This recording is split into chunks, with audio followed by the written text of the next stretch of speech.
오늘 본문에서는 이 엘리야의 기도가 나옵니다. 그리고 엘리야는 우리와 성정이 같은 사람이다라고 그렇게 소개합니다. 모세와 예수님의 기도에 비견되는 기도의 세계를 가지고 있었던 이 엘리야가 우리와 이 성질, 성정이 똑같은 사람이다. 이렇게 말씀하고 있습니다. 저는 이 말씀을 대할 때에 마음의 위로가 크게 됩니다.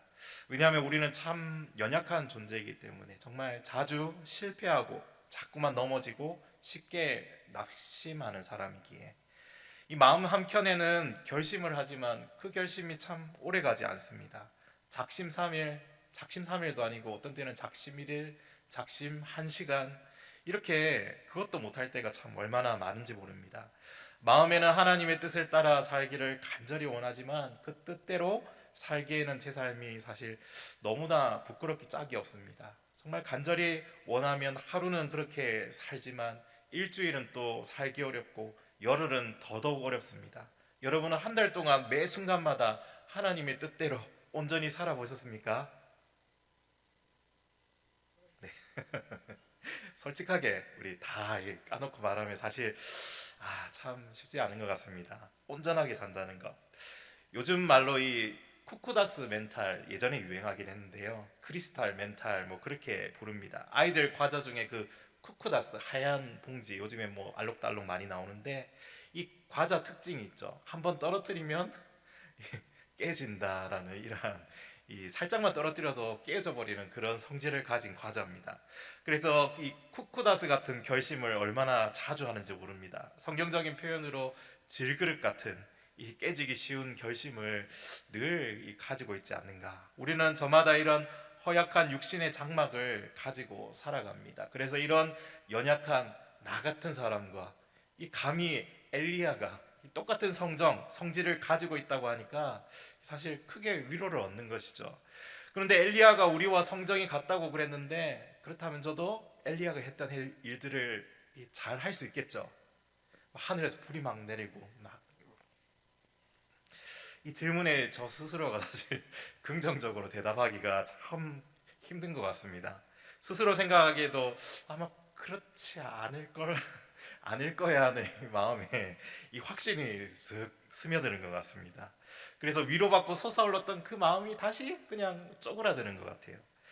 엘리야는 우리와 성정이 같은 사람인데 너는 그렇게 기도하지 못하지만 엘리야는 그렇게 기도하더라.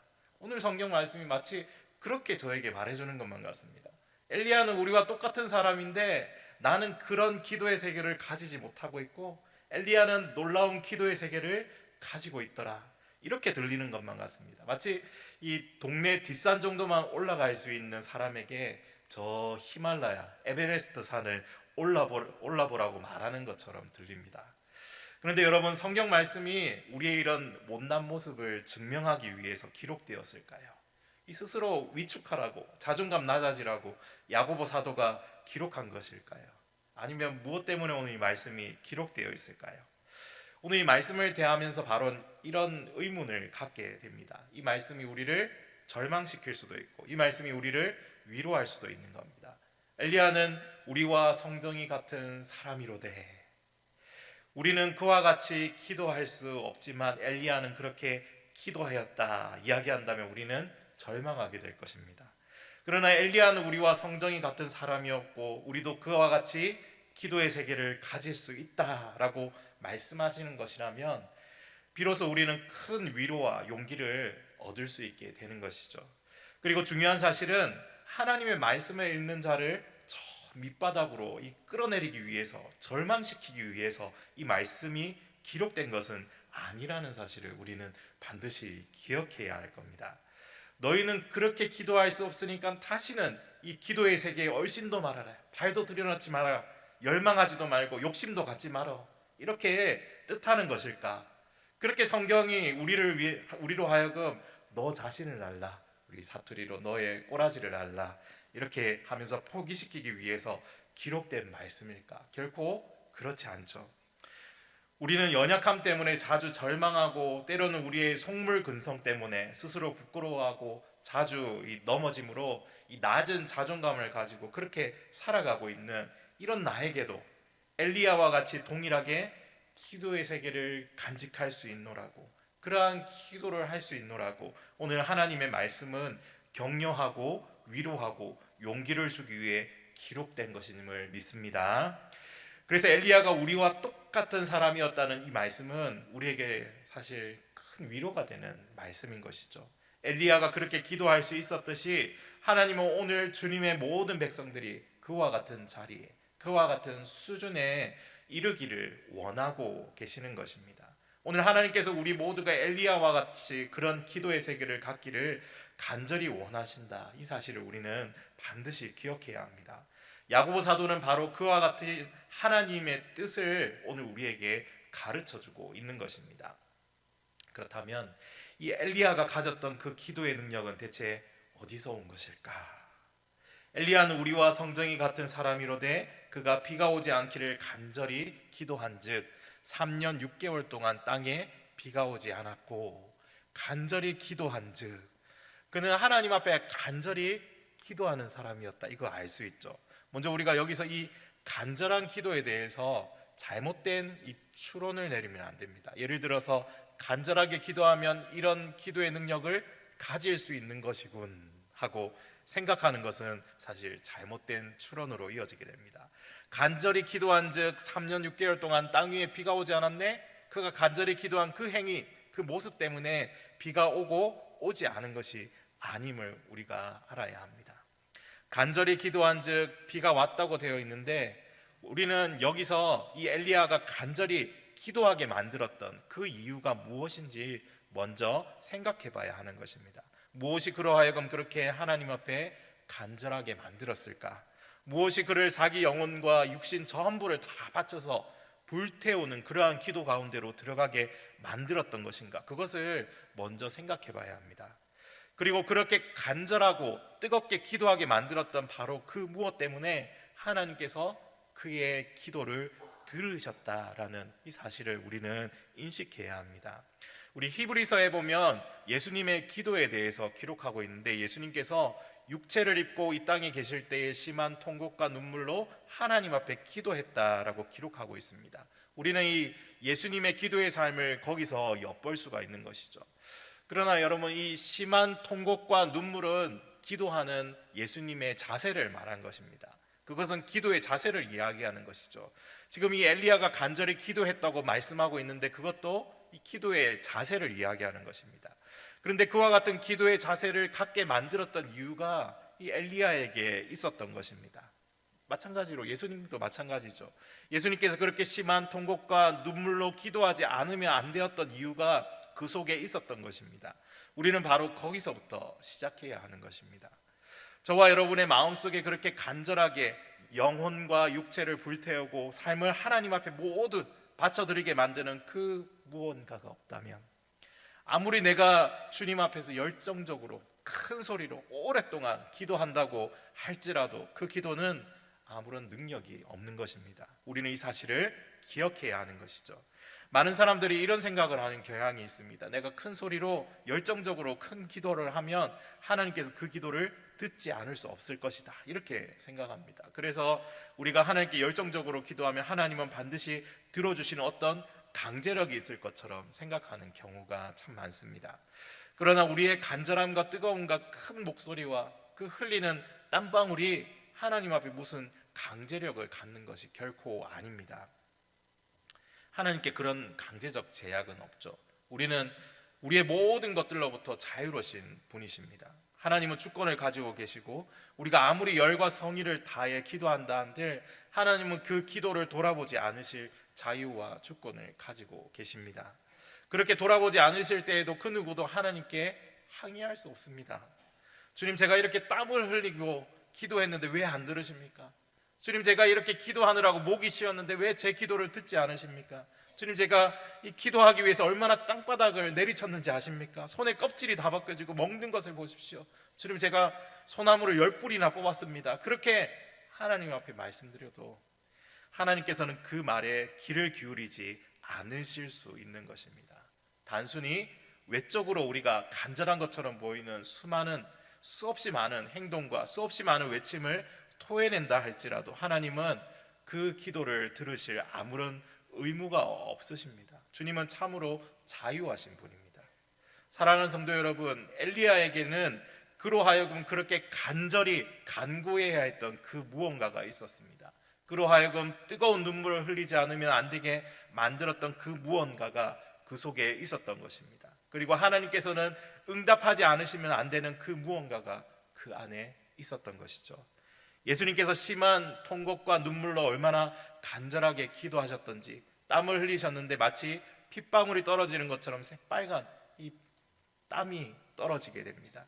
그런데 그렇게 아버지 앞에서 땀을 흘려가면서 피를 흘려가면서 기도하지 않으면 안 되게 만들었던 그 무언가가 예수님의 마음속에 있었던 것입니다. 바로 그것이 예수님의 마음을 사로잡았고, 바로 그것이 그분의 영혼을 사로잡았고, 바로 그것이 주님의 모든 기도의 삶을 계속해서 추진하게 나가게 만들었던 원동력이 되었던 것입니다. 엘리야 또한 마찬가지였죠. 그것이 도대체 무엇일까? 히브리서 아까 5장 7절 말씀을 다시 한번 보면 이렇습니다. 우리 같이 한번 읽어보겠습니다. 5장 7절입니다. 그는 육체에 계실 때에 자기를 죽음에서 능히 구원하실 이에게 심한 통곡과 눈물로 간구와 소원을 올렸고, 그의 경건하심으로 말미암아 들으심을 얻었느니라. 아멘. 히브리서 기자는 이 구약 성경을 인용하면서 이 영원한 멜기세덱의 반차를 쫓으신 예수님께서 심한 통곡과 눈물로 하나님 아버지께 기도를 올렸는데, 막상 기도 응답은 무엇 때문에 왔다고 말씀하고 있습니까?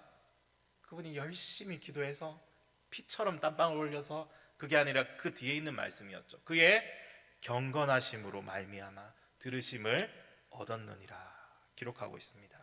심한 통곡과 눈물로 열정적으로 기도했기 때문에 들으심을 얻었다라고 기록하지 않습니다. 예전 이 앞전에 있던 번역본으로 보면 경건 대신에 경외라는 단어를 또 차용해서 쓰고 있습니다. 예수님의 경건하심, 예수님의 경외하심 때문에 하나님께서 들으셨습니다.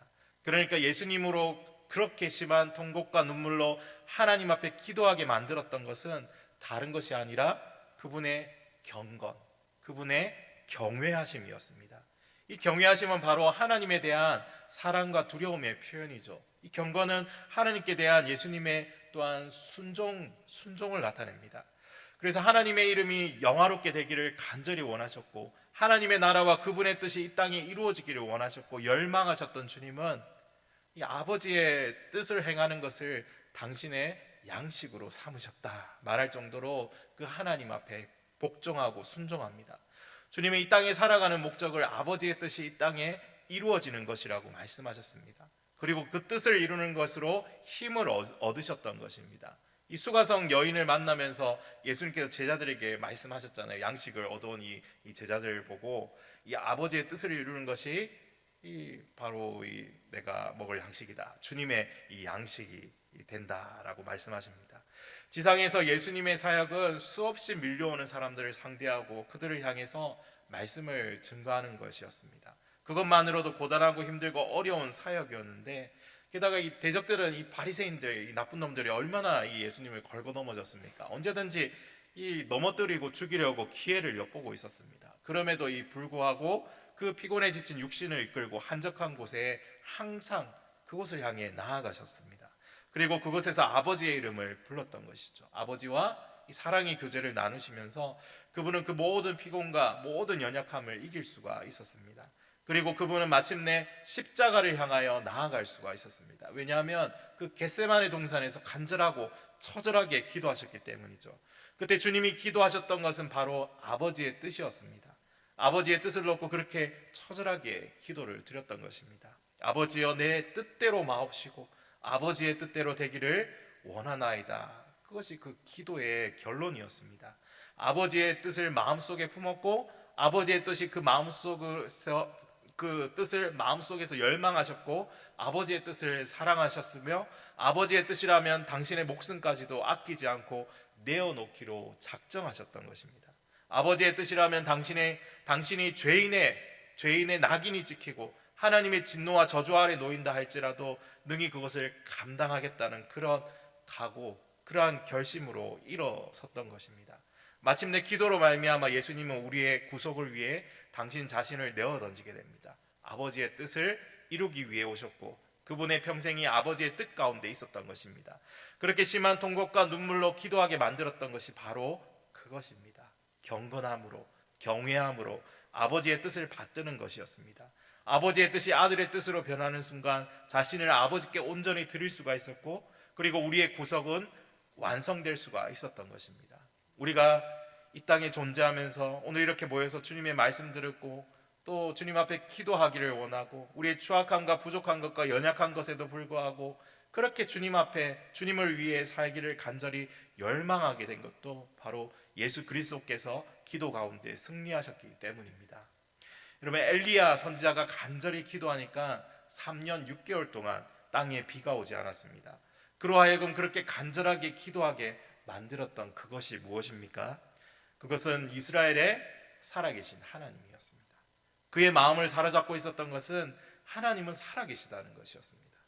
그의 시대에 많은 사람들이 우상에게 넘어갔습니다. 하나님이 이제 능력이 쇠하였다고 생각했습니다. 이제 여호와라는 이름한 그 신에게는 아무런 힘도 역사도 없다는 것입니다. 그래서 수많은 사람들이 그 아세라와 바알의 이 제단 앞에 엎드려 절했습니다. 절대 다수의 사람들이 그 신상 아래에서 즐거이 춤을 췄던 것이죠.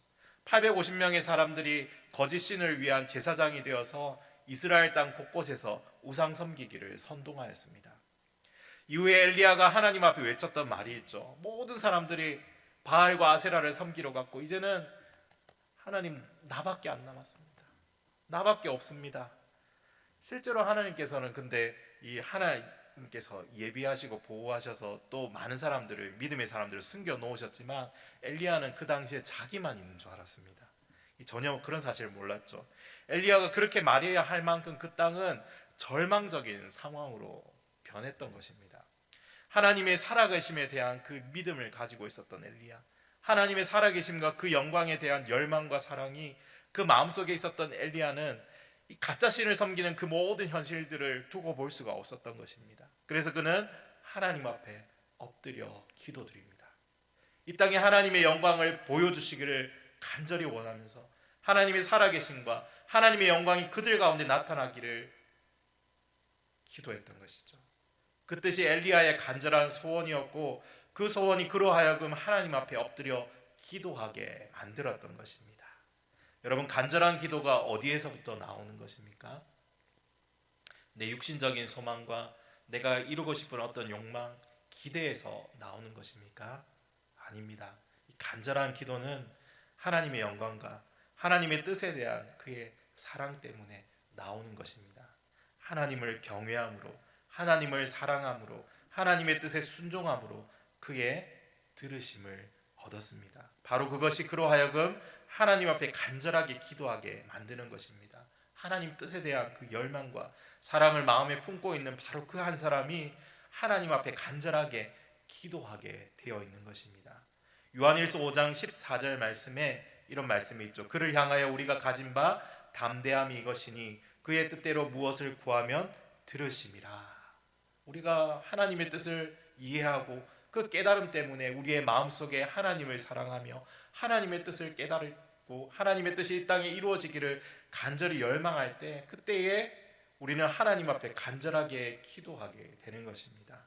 그래서 엘리야가 하나님 앞에 간절하게 기도한 것입니다. 하나님의 살아계심을 나타내는 것은 하나님의 선하신 뜻이었죠. 엘리야는 그와 같은 하나님의 뜻을 깨달아 알게 되었고 하나님의 뜻이 그의 시대에 이루어지기를 간절히 열망하게 되었고 하나님의 뜻이 그 땅에 이루어지는 것을 그의 삶의 목표로 삼게 되었고 그것을 추구하는 삶을 살다가 하나님 앞에 그렇게 간절하게 기도하게 되었던 것입니다. 그리고 마침내 하나님께서는 그의 기도를 들으셨는데 그로 하여금 그렇게 간절하게 만들었고 그의 인격을 형성하고 그의 삶을 형성하게 만들었습니다. 하나님을 경외함, 그분의 뜻이 이루어지기를 간절히 열망함으로 인해 그의 기도를 들으셨습니다. 3년 6개월 동안 땅에 비가 오지 아니하고 다시 기도한즉 비가 내렸다는 것입니다. 우리는 이렇게 하나님 앞에 간절하게 기도하도록 만드는 그 하나님의 뜻에 대한 이 깨달음이 있습니까? 간절한 기도보다 앞서서 그렇게 간절하게 기도하게 만드는 하나님의 뜻에 대한 깨달음이 우리에게 있습니까? 하나님의 마음을 알아가고자 그것을 마음에 품고자 몸부림치고 계십니까? 내가 원하는 것, 가지고 싶은 것, 해결하고 싶은 문제보다 더 우선되는 그 간절한 기도가 여러분의 마음속에도 불과 같이 타오르고 있습니까? 이것을 이해하지 않고서는 하나님 앞에 진정으로 간절하게 기도할 수 없습니다. 오늘 우리 교회를 향하신 하나님의 뜻을 깨닫지 못하고서는 우리가 간절하게 기도할 수 없습니다. 오늘 저와 여러분을 향하신 그 뜻과 우리의 삶의 면면을 보고 계시는 하나님의 심정에 대한 이해가 없다면 우리는 주님 앞에 그렇게 간절하게 기도할 수가 없는 것입니다. 인간적인 소망이나 열심을 가지고 한동안 기도할 수는 있겠죠. 그러나 얼마 있다가 그 간절함이 점점 사라지고 마는 것입니다. 깨달음이 없기 때문입니다. 인간적인 열심이기 때문입니다. 하나님의 뜻이 우리의 마음에 새겨지고 그 뜻에 대한 사랑과 열망이 우리의 영혼을 지배하지 않기 때문에 우리는 간절하게 기도하지 않는 것입니다. 어쩌면 우리는 기도한 것들을 쉽게 잊어버리고 간절히 기도하다가 어느 순간 감정이 식어지면 기도의 현장에서 멀어져가는 그런 삶을 수도 없이 반복하면서 오늘 이 자리에 앉아 있는지도 모르겠습니다. 그 모든 원인은 오직 한 가지입니다. 하나님의 뜻과 하나님의 마음에 대한 깨달음이 없이 인간적인 열심만 가지고 내 것을 위해서 기도했기 때문입니다. 우리는 하나님의 뜻과 하나님의 심정을 깨닫는 자리에 나아가야 하는데, 그리고 그렇게 깨닫기 위해서는 하나님의 말씀에 주목해야 하는 것입니다. 여러분, 왜 그렇게 말씀을 강조합니까? 하나님의 뜻을 깨달으며 그 뜻에 나타나 있는 그분의 마음을 우리가 알아야 하기 때문이죠. 하나님의 말씀과 기도는 절대로 뗄 수 없는 동전의 양면과 같은 것이라고 하죠. 사무엘하 7장에서 다윗이 하나님의 약속의 말씀을 듣는 장면이 있습니다. 이 나단 선지자로부터 듣게 되죠. 주님 앞에 나아가서 그가 이렇게 기도를 합니다. 주여, 주님께서 제게 이렇게 말씀을 하셨으므로 기도할 마음이 생겼나이다. 다윗은 하나님께서 그에게 말씀하신 그 약속의 말씀을 깨달으면서 하나님 앞에 기도하며 나아갑니다. 하나님께서 다윗의 나라의 위를 영원히 견고하게 하시리라 약속하신 그 말씀을 들었습니다. 그 말씀을 듣게 되었을 때 다윗의 마음은 뜨거워졌고 그로 말미암아 하나님 앞에 무릎을 꿇게 만들었습니다. 하나님, 당신의 그 말씀이 주의 종에게 이루어지기를 원합니다. 주의 약속의 말씀, 이 말씀으로 인하여서 제가 오늘 이렇게 주님 앞에 기도할 마음이 생겼습니다. 그렇게 나아간 것이죠. 하나님의 말씀을 듣는 동안 하나님의 영광과 하나님의 거룩함에 대한 깨달음이 우리의 영혼과 마음을 사로잡게 됩니다. 그리고 하나님의 뜻과 하나님의 그 심정에 대한 깨달음이 우리 마음에 다가오게 되는 것이죠. 하나님의 안타까운 그 심정이 오늘 우리 마음에 다가오면서 우리의 그 심금을 울리게 되는 것입니다. 오직 하나님의 이 말씀만이 우리의 온 영혼을 하나님의 뜻에 완전히 녹아내리게 할 수 있습니다. 그러면 기도하지 말라고 해도 어떻게 해서든지 하나님 앞에 달려나아가게 되는 것이죠. 사랑하는 여러분, 우리가 하나님의 말씀에 집중하지 않고 하나님의 말씀을 듣는데 자기의 삶을 바치지 않고서 어떻게 하나님 앞에 간절하게 기도할 수 있겠습니까? 그래서 기도보다 앞서야 될 것은 항상 하나님의 이 말씀을 듣는 것입니다. 하나님의 말씀을 듣는 일에 우리의 마음을 쏟으셔야 합니다. 그리고 말씀을 들을 때 그 말씀 깨닫기를 간절히 소원해야 하는 것이죠. 그럴 때 하나님의 마음, 하나님의 뜻이 우리 지난번에 들었죠. 레마가 되어서 여러분에게 부딪혀 오는 것이죠. 마치 전기에 감전된 듯이 그 말씀 앞에 완전히 무장해제가 되어버리는 것이죠. 촛농이 그 촛불, 이 불 앞에 녹듯이 우리의 마음이 완전히 그 앞에 녹아버리게 되는 것입니다. 여러분, 그 5만 번 응답받은 사람 누굽니까? 조지 뮬러, 너무나 잘 아시죠? 이 조지 뮬러가 이 고아원을 사실 운영했던 사람이지 않습니까? 그런데 그의 전기에 보면요, 이 고아원을 시작하게 된 이 동기를 알면 상당히 충격적입니다. 그가 고아원을 하나님의 은혜로 운영했다는 일화는 누구나 잘 알고 있습니다. 그런데 그가 이렇게 고아원을 세운 첫 번째 목적, 가장 우선되는 그 목적이요, 부모 없는 아이들을 긍휼로 돌보기 위한 게 아니었습니다. 이 자비, 이 사랑이 원동력이 아니었습니다. 뮬러의 일기에는 이렇게 적혀 있습니다. 가난하기 짝이 없는 내가 누구에게도 도움을 청하지 않고 오직 기도와 믿음으로 고아원을 설립해서 이끌어 간다면 주님의 은총에 힘입어 아직 회심하지 않은 이들의 양심에 거룩한 역사의 실체를 보여주는 증거를 제시할 수 있을 것이다. 게다가 하나님의 자녀들에게는 신앙을 굳세게 하는 도구가 될 수 있다. 이것이 고아원을 세우려는 가장 큰 목적이다. 이 사역의 가장 중요한 목표는 나를 비롯하여 나와 함께 일하는 이들이 누군가의 도움을 구하지 않고 오직 기도와 믿음만으로 아이들의 모든 필요를 채우시는 하나님을 경험하고, 이를 통해 그분이 여전히 신실하게 우리의 기도를 들으신다는 사실을 널리 알리는 데 있다. 이 조지 뮬러의 마음속에 있는 그 간절한 소망이 무엇입니까? 거룩한 그 역사의 실체, 하나님의 살아계심을 이 기도와 믿음만으로 보여주겠다는 그 간절한 이 열망이 있었습니다. 이것이 주님의 뜻과 일치되는 하나님의 마음 아닙니까? 주님의 뜻에 대한 그 간절한 열망이 그의 마음속에서 이 불일 듯 일어나게 될 때 그는 하나님이 하실 위대한 일을 기대했고 위대한 일을 계획했습니다. 그리고 간절하게 하나님 앞에 기도했고 놀라운 응답으로 그의 삶을 채워주셨습니다. 그런데 이런 것이 없이 그냥 기도하려고 하는 것은 너무나 힘들고 어려운 일인 것이죠. 그렇게 기도하려는 것은 그냥 기도 제목만 수십 개 나열하다가 주님 제 소원은 여기까지입니다 하고 그냥 일어나서 나가는 것과 똑같습니다. 거기에는 어떤 인격적인 만남도, 삶에 대한 재조정도, 인생의 변화도 없는 것이죠. 언제나 제자리인 것입니다. 사랑하는 여러분, 우리 마음에도 하나님의 뜻을 향한 그 거룩한 열정이 일어나기를 소원합니다.